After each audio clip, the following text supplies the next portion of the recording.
Happy Friday, Brian Manning here with your weekly update. Let's get right to it. So, Monday this week, markets were closed for Martin Luther King Day. Tuesday this week, we had Janet Yellen giving her first speech. Janet Yellen is the incoming Treasury Secretary, and Janet Yellen says that this 1.9 trillion package that President Biden is proposing is good, but it's not enough, and that the U.S. economy is going to need more stimulus than that.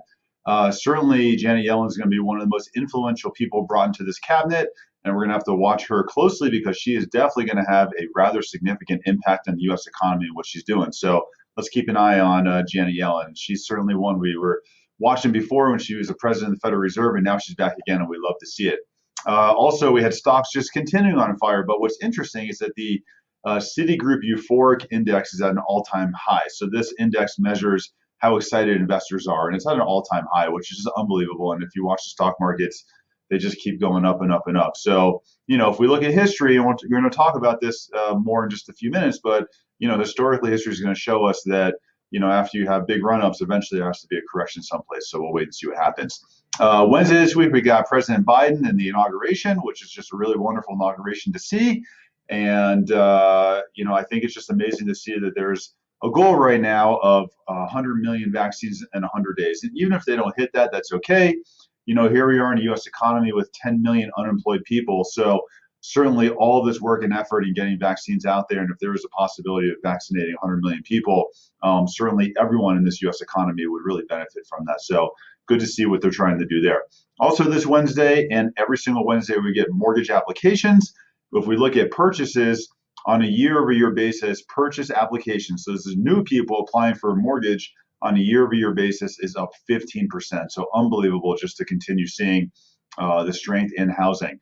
Thursday this week, we got housing starts. So this is all from new construction builders. So we had housing starts, and it showed us that on a month-over-month basis, single-family residents were up 12%.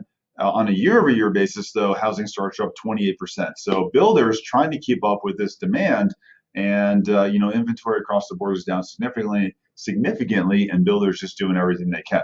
Also, every Thursday we get unemployment and new unemployment claims. This is new people filing for unemployment for the first time, down slightly, but it was still at 900,000 people filing for new unemployment claims.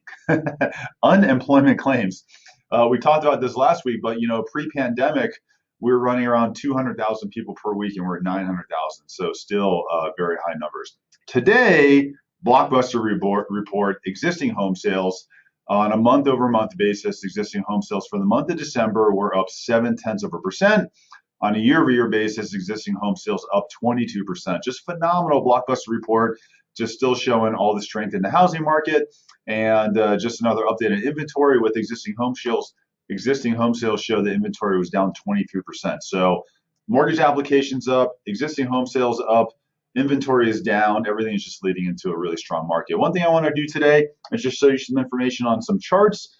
And I'm just doing this to start giving some more feedback of what's happening with interest rates. So what we're starting with here is just the yield on the 10-year Treasury. Mortgage rates will typically go congruently with what the yield on the 10-year Treasury is doing. So we saw mortgage rates rise for several days, and they've just kind of gone flat. So we'll just have to wait and see what happens, but they have been pretty much flat for several days. The key indicator we want to watch here is going to be stocks. If we're looking at stocks right now, we have seen stocks run up very high. My chart's not working right now, but we saw stocks run up very high, and right now they're kind of at this ceiling, and we can see it here. So if we start to see a turnaround in stocks and we start to see a decline in the stock market, typically what's going to happen is money is going to leave stocks and it's going to move into bonds, and that's going to benefit interest rates. So let's keep a close eye on the stock markets and see what happens. I'm around all weekend. If you have any questions, let me know. If you want a pre-approval, need some updated fees, or just have any questions about the home buying process or refinancing, give me a call. I'd love to help you any way I can. Happy Friday. Have a great day.